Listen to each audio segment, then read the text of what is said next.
ಒಂದು ಕಡೆ trouble shooter ಸಂಘಟನಾ ಚತುರ ಡಿ ಕೆ ಶಿವಕುಮಾರ್, ಮತ್ತೊಂದು ಕಡೆ ಅಹಿಂದ ನಾಯಕ ಧೀಮಂತ ನಾಯಕ ಸಿದ್ದರಾಮಯ್ಯ. ಇವರಿಬ್ಬರ ನಡುವಿನ ಗುದ್ದಾಟ ಅಧಿಕಾರ ಹಸ್ತಾಂತರದ ನಂತರ ಏನಾದರೂ ಕಡಿಮೆಯಾಗುತ್ತಾ ಅಂತ ಏನಾದರೂ ಕಾಂಗ್ರೆಸ್ ಹೈಕಮಾಂಡ್ ಅಂದ್ಕೊಂಡಿದ್ರೆ ಅದು ಭ್ರಮೆ ಅನ್ನುವಂಥ ವಾತಾವರಣ ಈಗ ನಿರ್ಮಾಣ ಆಗ್ತಾ ಇದೆ. ಸಮ್ಮಿಶ್ರ ಸರ್ಕಾರ ಇದ್ದಾಗ ಶಾಂತಿವನದಲ್ಲಿ ಕೂತು ಆರೋಗ್ಯವನ್ನು ಸುಧಾರಿಸಿಕೊಂಡು ಬಂದ ನಂತರ ಯಾವ ರೀತಿ ರಾಜಕಾರಣ ಮಾಡಿದ್ರು ಸಿದ್ದರಾಮಯ್ಯನವರು, ಸಮ್ಮಿಶ್ರ ಸರ್ಕಾರದ ಪತನ ಯಾವ ರೀತಿ ಆಗಿತ್ತು, ಅದರ ಭಾಗ 2, ಅದರ ಮುಂದುವರಿದ ಭಾಗ ಅನ್ನೋ ಥರ ಈಗ ಮತ್ತೊಮ್ಮೆ ಕೇರಳಕ್ಕೆ ಹೋಗಿ ವಿಶ್ರಾಂತಿಯನ್ನು ಪಡೆದು ವಾಪಸ್ಸಾದಂಥ ಸಿದ್ದರಾಮಯ್ಯನವರ ಆಟ ಪ್ರಾರಂಭ ಆಗ್ತಾ ಇದೆ. ಡಿ ಕೆ ಶಿವಕುಮಾರ್ ಮುಖ್ಯಮಂತ್ರಿ ಆದರೂ ಕೂಡ ಮುಂದೆ ತಮಗೆ ಬೇಕಾದಂಥ ಸಂಪುಟವನ್ನು ರಚನೆ ಮಾಡಿಕೊಳ್ಳಿಕ್ಕೆ ಕಷ್ಟ ಆಗ್ತಿದೆಯಾ ಅನ್ನುವಂಥ ಸಂಶಯ ಮೂಡ್ತಾ ಇದೆ. ಇದರ ನಡುವೆ ರಾಹುಲ್ ಗಾಂಧಿ ಏನು ವಿದೇಶದಿಂದ ಬರ್ತಾ ಇದ್ದಾರೆ, ಬಂದ ಮೇಲೆ ಕರ್ನಾಟಕದಲ್ಲಿ ಸಂಪುಟ ವಿಸ್ತರಣೆಗೆ ಯಾವ ರೀತಿ ಚಾಲನೆ ಸಿಗುತ್ತೆ, ಈ ಚಾಲನೆ ಸಿಗೋ ಸಂದರ್ಭದಲ್ಲಿ ಕಾಂಗ್ರೆಸ್ನಲ್ಲಿ ರಣರೋಚಕ ರಾಜಕೀಯ ಬೆಳವಣಿಗೆಗಳು ನಡೀತಾ ಇದ್ದಾವೆ. ಸಿದ್ದರಾಮಯ್ಯನವರ ಅಸಲಿ ಆಟ ಈಗ ಪ್ರಾರಂಭ ಆಗ್ತಾ ಇದೆ. ಡಿ ಕೆ ಶಿವಕುಮಾರ್ ಇವೆಲ್ಲವನ್ನು ಯಾವ ರೀತಿ ಮೆಟ್ ನಿಲ್ತಾರೆ, ಯಾವ ರೀತಿ ಸಂಪುಟ ಪುನಾರಚನೆಯನ್ನು ಮಾಡ್ತಾರೆ, ಹೈಕಮಾಂಡ್ನ ವಿಶ್ವಾಸವನ್ನು ಯಾವ ರೀತಿ ಗಳಿಸ್ತಾರೆ, ಯಾರು ಸಂಪುಟಕ್ಕೆ ಯಾರು ದೂರ ಉಳಿತಾರೆ, ಹಿರಿಯ ಕಾಂಗ್ರೆಸ್ ಶಾಸಕರು ಇನ್ನೇನು ವಿಶ್ರಾಂತಿ ಮೋಡಲ್ಲೇ ಇರಬೇಕಾಗುತ್ತಾ, ಅವ್ರಿಗೇನಾದರೂ ಅಧಿಕಾರ ಸಿಗುತ್ತಾ, ಈ ರೀತಿಯ ಪ್ರಶ್ನೆಗಳು ಮೂಡ್ತಾ ಇರುವಂಥ ಸಂದರ್ಭದಲ್ಲೇ ಈ ಸಂಪುಟ ವಿಸ್ತರಣೆಗೆ ಈಗ ಚಾಲನೆ ಸಿಗ್ತಾ ಇದೆ. ಎಲ್ಲ ನಾಯಕರು ದೆಹಲಿಯಲ್ಲಿ ಏನು ಬೀಡ್ಬಿಟ್ಟಿದ್ದಾರೆ, ಹಿರಿಯ ಕಾಂಗ್ರೆಸ್ ನಾಯಕರು, ಮುಖ್ಯಮಂತ್ರಿಗಳು ಕೂಡ ದೆಹಲಿಗೆ ಹೋಗುವಂತಹ ಕಾರ್ಯಕ್ರಮ ಫಿಕ್ಸ್ ಆಗಿದೆ. ಸಿದ್ದರಾಮಯ್ಯನವರ ಅಸಲಿ ಆಟ ಏನು ಹಾಗಾದರೆ, ಯಾವ ರೀತಿಯ ಪ್ಲ್ಯಾನನ್ನು ಸಿದ್ದರಾಮಯ್ಯನವರು ಈಗ ಮಾಡಿಕೊಂಡಿದ್ದಾರೆ, ಡಿ ಕೆ ಶಿವಕುಮಾರ್ ಅವರಿಗೆ ಯಾವ ರೀತಿ ಗೇಮ್ ಪ್ಲ್ಯಾನ್ ಮೂಲಕ ತಡೆಯನ್ನು ಒಡ್ತಾ ಇದ್ದಾರೆ ಅಂದರೆ ಡಿ ಕೆ ಶಿವಕುಮಾರ್ ಅವರು ಯಾರನ್ನು ಸಂಪುಟಕ್ಕೆ ತೆಗೆದುಕೊಳ್ಬೇಕು ಅನ್ನುವ ವಿಚಾರದಲ್ಲಿ ಇಲ್ಲಿ ಡಿ ಕೆ ಶಿವಕುಮಾರ್ ಅವರ ಬಣ ಎಷ್ಟು ಸ್ಥಾನಗಳಿಗೆ ಮಂತ್ರಿ ಸ್ಥಾನಕ್ಕೆ ತೃಪ್ತಿ ಪಟ್ಟುಕೊಳ್ಬೇಕಾಗತ್ತೆ, ಅದೇ ರೀತಿ ಸಿದ್ದರಾಮಯ್ಯನವರು ತಮ್ಮ ಆಪ್ತೇಷ್ಟರಿಗೆ ಎಷ್ಟು ಜನರಿಗೆ ಮಂತ್ರಿ ಸ್ಥಾನವನ್ನು ಕೊಡಿಸ್ಲಿಕ್ಕೆ ಸಫಲರಾಗ್ತಾರೆ.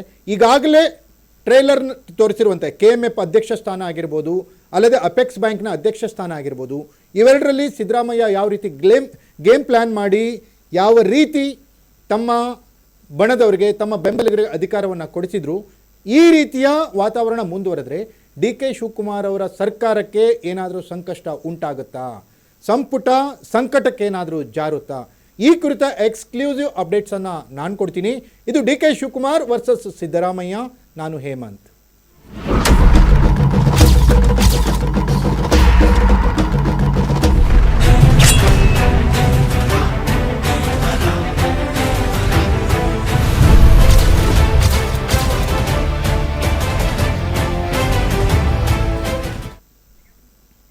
ವೀಕ್ಷಕರೇ, 2023ರ ಚುನಾವಣೆಯಲ್ಲಿ 135ರಷ್ಟು ಪ್ರಚಂಡ ಸ್ಥಾನಗಳನ್ನು ಗೆದ್ದು ಅಧಿಕಾರಕ್ಕೆ ಬಂದಂತಹ ಕಾಂಗ್ರೆಸ್ ಮೊದಲ 2.5 ವರ್ಷದ ಅವಧಿಗೆ ಸಿದ್ದರಾಮಯ್ಯನವರು ಮುಖ್ಯಮಂತ್ರಿ ಆಗಬೇಕು, 2.5 ವರ್ಷಗಳ ನಂತರ ಡಿ ಕೆ ಶಿವಕುಮಾರ್ ಮುಖ್ಯಮಂತ್ರಿ ಆಗಬೇಕು ಅನ್ನುವ ಅಗ್ರಿಮೆಂಟ್ಗೆ ಒಳಪಟ್ಟು ಸರ್ಕಾರ ರಚಿಸಿತು ಅನ್ನೋದು ಇತ್ತೀಚೆಗೆ ಗೊತ್ತಾಗ್ತಾ ಇದೆ.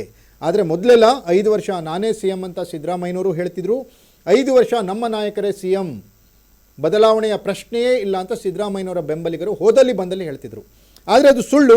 ಡಿ ಕೆ ಶಿವಕುಮಾರ್ ಅವರು ಯಾವಾಗ ಒಂದು ರಾಷ್ಟ್ರೀಯ ಮಾಧ್ಯಮಕ್ಕೆ ಒಂದು ಇಂಟರ್ವ್ಯೂ ಕೊಟ್ಟಾಗ ಏನು ಹೇಳ್ತಾರೆ, ಇಲ್ಲ ಒಂದು ಅಗ್ರಿಮೆಂಟ್ ಅನ್ನೋದಾಗಿದೆ, 6 ಜನರ ಮಧ್ಯದ ನಡುವಿನ ವ್ಯವಹಾರ ಇದು, ಕೊಟ್ಟ ಮಾತಿನಂತೆ ಸಿದ್ದರಾಮಯ್ಯನವರು ನಡೆದುಕೊಳ್ತಾರೆ ಅಂತಂದಾಗ ಒಂದು ದೊಡ್ಡ ಮಟ್ಟದ ಬೆಂಕಿ ಉಂಟಾಗಿತ್ತು. ಸಿದ್ದರಾಮಯ್ಯನವರು ರಾಜೀನಾಮೆ ಕೊಟ್ಬಿಡ್ತಾರಾ ಅನ್ನುವಂಥದ್ದಾಗಿತ್ತು. ಸಿದ್ದರಾಮಯ್ಯನವರು ರಾಜೀನಾಮೆ ಕೊಟ್ಟರೆ ಸುಲಭವಾಗಿ ಬಿಟ್ಟು ಕೊಟ್ಬಿಡ್ತಾರಾ ಅನ್ನುವಂಥದ್ದಾಗಿರಬೇಕು. ಆದರೆ ಕೊಟ್ಟ ಮಾತಿನಂತೆ ಸಿದ್ದರಾಮಯ್ಯನವರು ನಡೆದುಕೊಂಡಿದ್ದಾರೆ. ಆ ರೀತಿ ಅಗ್ರಿಮೆಂಟ್ ಆಗಿದ್ದೇ ನಿಜ ಅನ್ನೋದಾಗಿದ್ದರೆ ಸಿದ್ದರಾಮಯ್ಯನವರು ಬಿಟ್ಟು ಕೊಟ್ಟಿರೋದ್ರಿಂದ ಮಾತು ತಪ್ಪದ ಸಿದ್ದರಾಮಯ್ಯ ಅನ್ನೋ ಖ್ಯಾತಿಗೂ ಕೂಡ ಸಿದ್ದರಾಮಯ್ಯನವರು ಭಾಜನರಾಗಿದ್ದಾರೆ. ಯಾಕಂದರೆ ಈ ಹಿಂದಿನ 2 ಮುಖ್ಯಮಂತ್ರಿಗಳ ಅಧಿಕಾರ ಬಿಟ್ಟು ಕೊಡುವ ವಿಚಾರವನ್ನು ಗಮನಿಸಿದರೆ ಸೂಕ್ಷ್ಮವಾಗಿ, ಒಂದು ಯಡಿಯೂರಪ್ಪನವರು ಅಧಿಕಾರ ಬಿಟ್ಟು ಕೊಡುವಾಗ ಯಾವ ರೀತಿ ರಾಜಕೀಯ ಹೈಡ್ರಾಮಾಗಳು ನಡೆದಿದ್ವು, ಅದಾದಮೇಲೆ HD ಕುಮಾರಸ್ವಾಮಿಯವರು ಬಹುಮತ ಇಲ್ಲದಿದ್ದರೂ ಕೂಡ ಸಮ್ಮಿಶ್ರ ಸರ್ಕಾರ ಪತನದ ಸಂದರ್ಭದಲ್ಲಿ ಮುಖ್ಯಮಂತ್ರಿ ಸ್ಥಾನದಿಂದ ಇಳಿಯುವಾಗ ಯಾವ ರೀತಿಯ ಹೈಡ್ರಾಮಾ ಕ್ರಿಯೇಟ್ ಆಗಿತ್ತು, ಕೊನೆಗೆ ಸುಪ್ರೀಂ ಕೋರ್ಟ್ ಸೂಚನೆಯ ಮೇರೆಗೆ ರಾಜೀನಾಮೆ ಕೊಟ್ಟರು, ಆ ಪ್ರಶ್ನೆ ಬೇರೆ.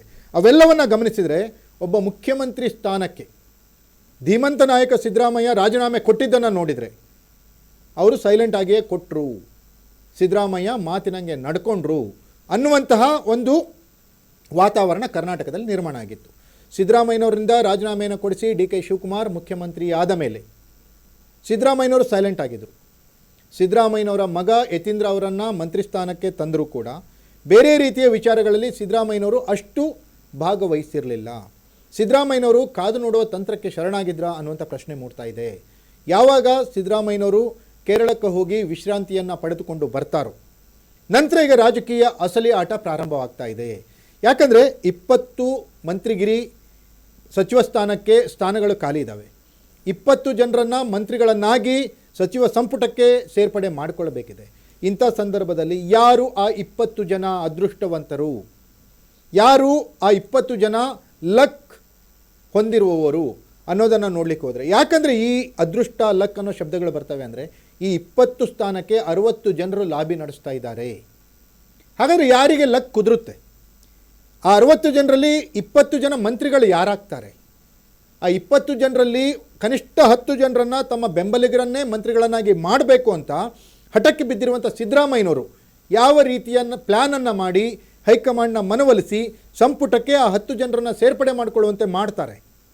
ಒಂದು ವೇಳೆ 10 ಜನ ಸಿದ್ದರಾಮಯ್ಯ ಬೆಂಬಲಿಗರೇ ಮಂತ್ರಿ ಸ್ಥಾನವನ್ನು ಕೊಟ್ಟರೆ ಇನ್ನುಳಿದ 10 ಸ್ಥಾನಗಳನ್ನು ಡಿ ಕೆ ಶಿವಕುಮಾರ್ ಅವರ ಬೆಂಬಲಿಗರಿಗೋ, ಹೈಕಮಾಂಡ್ ಬೆಂಬಲಕ್ಕೋ ಅಥವಾ ಮಲ್ಲಿಕಾರ್ಜುನ ಖರ್ಗೆ ಅವರ ಬೆಂಬಲಿಗರಿಗೋ ಯಾರಿಗೆ ಕೊಡ್ತಾರೆ? ಈ ರೀತಿಯ ಗುದ್ದಾಟ ಕಾಂಗ್ರೆಸ್ನಲ್ಲಿ ನಡೀತಾ ಇದೆ. ಒಂದು ಕಡೆ ಹೈಕಮಾಂಡ್ ಬಣ, ಮತ್ತೊಂದು ಕಡೆ ಮಲ್ಲಿಕಾರ್ಜುನ ಖರ್ಗೆ ಅವರ ಬಣ. ಹೈಕಮಾಂಡ್ ಬಣ ಬೇರೆ, ಮಲ್ಲಿಕಾರ್ಜುನ ಖರ್ಗೆ ಅವರ ಬಣ ಬೇರೆ ಅನ್ನೋಂಥದ್ದು. ಯಾಕಂದರೆ ಈ ಕೃಷ್ಣ ಬೈರೇಗೌಡ ಇವರೆಲ್ಲರೂ ಕೂಡ ಈಗ ಈ ಹೈಕಮಾಂಡ್ ಬಣ ಅನ್ನೋ ವಿಚಾರದಲ್ಲಿದ್ದಾಗ ಅವರು ಮಲ್ಲಿಕಾರ್ಜುನ ಖರ್ಗೆ ಅವರ ಬಣದಲ್ಲಿ ಇಲ್ಲ.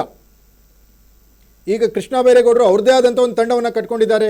ಶ್ರೀನಿವಾಸ್ ಮಾನೆ, ಇತರೆ ಜನರನ್ನು ಸೇರಿಸ್ಕೊಂಡು, ಪ್ರಸಾದ್ ಅಬ್ಬಯ್ಯ ಇಂಥವ್ರನ್ನ ಸೇರಿಸ್ಕೊಂಡು ನೇರವಾಗಿ ರಾಹುಲ್ ಗಾಂಧಿ ಅವ್ರನ್ನ ಭೇಟಿಯಾಗಲಿಕ್ಕೆ ಪ್ರಯತ್ನ ಪಡ್ತಿದ್ದಾರೆ. ಜೊತೆಗೆ ಡಿ ಕೆ ಶಿವಕುಮಾರ್ ಬಣ, ಹೊಸದಾಗಿ ಗೆದ್ದವರಿಗೆ ಮಂತ್ರಿ ಸ್ಥಾನವನ್ನು ಕೊಡಬೇಕು ಅನ್ನುವ ಡಿ ಕೆ ಶಿವಕುಮಾರ್ ಅವರ ಒಂದು ಆಶಯ. ಯಾಕಂದರೆ ಡಿ ಕೆ ಶಿವಕುಮಾರ್ ಕೂಡ 27 ವರ್ಷದವರಿದ್ದಾಗ MLA ಆಗಿದ್ದರು. ಮೊದಲ ಬಾರಿ MLA ಆದಾಗಲೇ ಮಂತ್ರಿಗಳು ಕೂಡ ಆದರವರು ಬಂಗಾರಪ್ಪನವರ ಕ್ಯಾಬಿನೆಟಲ್ಲಿ.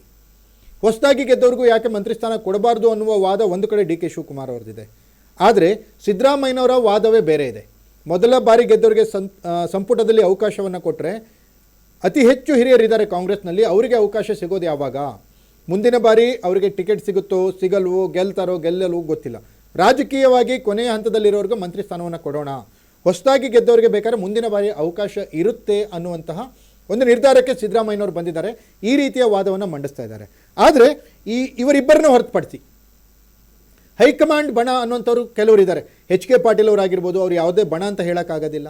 ದಿನೇಶ್ ಗುಂಡೂರಾವ್ ಆಗಿರ್ಬೋದು, TB ಜಯಚಂದ್ರ ಆಗಿರ್ಬೋದು, RV ದೇಶಪಾಂಡೆ ಆಗಿರ್ಬೋದು, ಈ ರೀತಿಯ ಹಿರಿಯರಿದ್ದಾರೆ.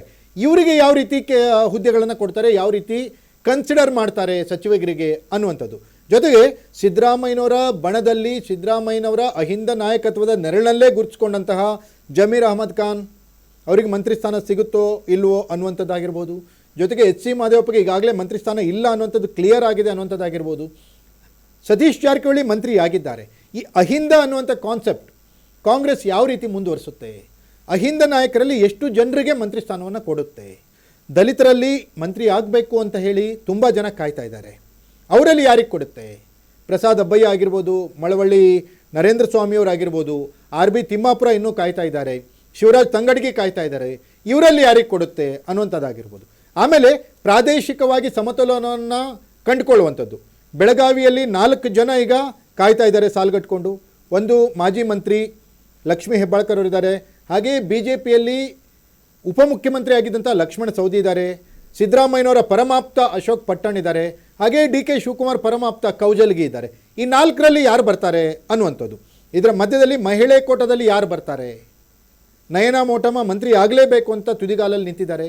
ಡಿ ಕೆ ಶಿವಕುಮಾರ್ ಅವರಿಗೆ ಬಹಿರಂಗವಾಗಿ ಬೆಂಬಲವನ್ನು ಕೊಟ್ಕೊಂಡು ಬಂದಂತಹ ಒಬ್ಬ ಮಹಿಳೆ ಅವರಿದ್ದಾರೆ. ಜೊತೆಗೆ ಮುನಿಯಪ್ಪನವ್ರ ಮಗಳು ರೂಪಾ ಶಶಿಧರ್ ಇದ್ದಾರೆ. ಅವ್ರ ತಂದೆ ಮಂತ್ರಿ ಆಗಿರೋದ್ರಿಂದ ರೂಪಾ ಶಶಿಧರ್ ಅವರಿಗೆ ಸಿಗೋದು ಡೌಟ್ ಅನ್ನೋ ಥರದ್ದಿದೆ. ಇನ್ನು MLC ಉಮಾಶ್ರೀ ಅವರಿದ್ದಾರೆ. ಉಮಾಶ್ರೀ ಅವ್ರಿಗೂ ಕೂಡ ಮಂತ್ರಿ ಆಗಬೇಕು ಅನ್ನೋ ಥರದ್ದಿದೆ. ಬಳ್ಳಾರಿಯಲ್ಲಿ ನಾಗೇಂದ್ರ ಮಂತ್ರಿಮಂಡಲಕ್ಕೆ ಬರಲಿಲ್ಲ ಅಂದರೆ ತುಕಾರಾಮ್ ಅವರ ಶ್ರೀಮತಿಯವರು ಇದ್ದಾರೆ. ಅವರಿಗೆ ಅಲ್ಲಿ ಮಂತ್ರಿಯನ್ನಾಗಿ ಮಾಡಬೇಕು ಅನ್ನೋ ಚರ್ಚೆಗಳು ಕೂಡ ಜೋರಾಗ್ತಾಯಿದೆ. ಇಂಥ ಚರ್ಚೆಗಳ ಮಧ್ಯದಲ್ಲಿ ಸಿದ್ದರಾಮಯ್ಯನವರು ಅವರದೇ ಆದ ಆಟವನ್ನು ಆಡ್ತಾ ಇದ್ದಾರೆ. ಅವರ ಬೆಂಬಲಿಗರಿಗೆ ಮಂತ್ರಿ ಸ್ಥಾನವನ್ನು ಕೊಡಿಸಲೇಬೇಕು ಅಂತ ಹಠಕ್ಕೆ ನಿಂತಿದ್ದಾರೆ.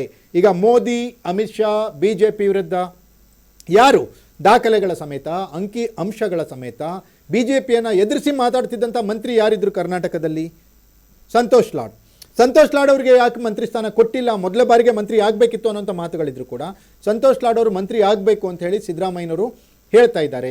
ಜೊತೆಗೆ ಜಮೀರ್ ಅಹಮದ್ ಖಾನ್, ಜೊತೆಗೆ ಅಲ್ಪಸಂಖ್ಯಾತರು ಅಂತ ಬಂದಾಗ ಹಿಂದಿನ ಬಾರಿ ಒಬ್ಬರೇ ಮಂತ್ರಿ ಇದ್ದರು, ಜಮೀರ್ ಅಹಮದ್ ಖಾನ್ ಇದ್ದರು, ರಹೀಂ ಖಾನ್ ಇದ್ದರು, ಇಬ್ಬರಿದ್ರು. ಈಗ ಆ ಸಂಖ್ಯೆನ 3ಕ್ಕೆ ಏರಿಸಬೇಕು ಅನ್ನೋ ಥರದ ಮಾತಿದೆ. ರಿಜ್ವಾನ್ ಅರ್ಷದ್ ಕಾಯ್ತಾ ಇದ್ದಾರೆ, DK ಶಿವಕುಮಾರ್ ಬಣದಲ್ಲಿ ಗುರುತಿಸ್ಕೊಂಡಿದ್ದಾರೆ. ರಿಜ್ವಾನ್ ಅರ್ಷದ್ ವರ್ಸಸ್ ಸಲೀಂ ಅಹಮದ್ ಅನ್ನೋ ಥರ ಇದೆ. ಅವರಿಬ್ಬರಲ್ಲಿ ಯಾರಿಗೆ ಕೊಡ್ತಾರೆ ಹಾಗಾದರೆ ಮಂತ್ರಿ ಸ್ಥಾನವನ್ನು ಅನ್ನುವಂಥದ್ದು. ಜಮೀರ್ ಅಹಮದ್ ಖಾನ್ ಬಂದರೆ ಈಗಾಗಲೇ UT ಖಾದರ್ ಆಲ್ರೆಡಿ ಬಂದಿದ್ದಾರೆ ಸಂಪುಟಕ್ಕೆ. ಹಾಗಾಗಿ 3 ಜನ ಮಂತ್ರಿ ಕೊಟ್ಟಾಗುತ್ತೆ. ಅವಾಗ ಮತ್ತೆ ತನ್ವೀರ್ ಸೇಠ್ ಹೊರಗುಳಬೇಕಾಗುತ್ತೆ. ತನ್ವೀರ್ ಸೇಠ್ ಸಿದ್ದರಾಮಯ್ಯನವರ ವಿರೋಧವನ್ನು ಕಟ್ಕೊಂಡು ಮೈಸೂರಿನಲ್ಲಿ ಬೆಳೆದಂಥ ವ್ಯಕ್ತಿ, ತಮ್ಮ ನಾಯಕತ್ವದ ಛಾಪನ್ನು ಒತ್ತಿರುವಂಥ ವ್ಯಕ್ತಿ. ಅವರಿಗೆ DK ಶಿವಕುಮಾರ್ ಸಪೋರ್ಟ್ ಮಾಡ್ತಿದ್ರು. ಹಾಗಾದರೆ ತನ್ವೀರ್ ಸೇಠ್ ಒಳಗೆ ಬರ್ತಾರೆ ಅಂದರೆ ರಿಜ್ವಾನ್ ಅರ್ಷದ್ ಹೊರಗುಳಿತಾರಾ? ಈ ಥರದ ಹಲವು ಚರ್ಚೆಗಳು ನಡೀತಾ ಇದ್ದಾವೆ. ಇಂಥ ಸಂದರ್ಭದಲ್ಲೇ ರಾಹುಲ್ ಗಾಂಧಿಯವರು ವಿದೇಶದಿಂದ ಬರೋದನ್ನು ಕಾಯ್ತಾ ಇರುವಂತಹ ಸಿದ್ದರಾಮಯ್ಯನವರು ರಾಹುಲ್ ಗಾಂಧಿಯವರಿಗೆ ತಮ್ಮ ಬೆಂಬಲಿಗರ ಪಟ್ಟಿಯನ್ನು ಕೊಡ್ತಾ ಇದ್ದಾರೆ. ಈಗ ಆಲ್ರೆಡಿ ಕಳಿಸಿದ್ದಾರೆ. ಫೈನಲಿ ಈ 10 ಜನರಿಗೆ ಮಂತ್ರಿ ಸ್ಥಾನವನ್ನು ಕೊಡಲೇಬೇಕು ಅಂತ ಹೇಳಿ ಕೇಳ್ತಾರೆ ಅನ್ನುವಂತಹ ಮಾಹಿತಿ ಈಗ ಸಿದ್ದರಾಮಯ್ಯನವರ ಬಣದ ಮೂಲದಿಂದ ಸಿಗ್ತಾ ಇದೆ. ಸಿದ್ದರಾಮಯ್ಯನವರು ತಮ್ಮ ಬೆಂಬಲಿಗರಿಗೆ ಸ್ಥಾನವನ್ನು ಕೊಡಿಸಲೇಬೇಕು, ಬೆಂಬಲಿಗರಿಗೆ ಅಧಿಕಾರ ಸಿಕ್ಕರೆ ಅವರ ನಾಯಕತ್ವ ಗಟ್ಟಿಯಾಗುತ್ತೆ ಅನ್ನುವಂಥ ಮನಸ್ಥಿತಿಯಲ್ಲಿ ಇದ್ದಾರೆ.